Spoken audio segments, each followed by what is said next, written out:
Buying Efootball coins with debit card is pretty easy thing to do. Today I'm going to teach you how you guys can buy your football coins using the debit card. So for that you simply have to go to your Efootball application. Now in the Efootball application you have to wait until it loads. Now here you have to go to the home page. I just tap and it will take me to the home page.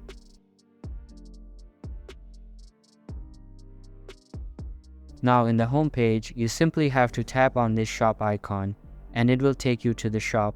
Here you simply have to select Efootball coins and here you'll be at the Efootball coins page.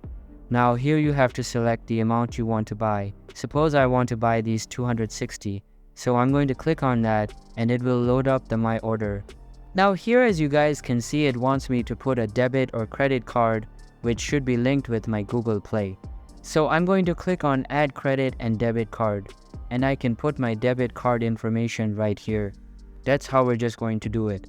Thanks for watching.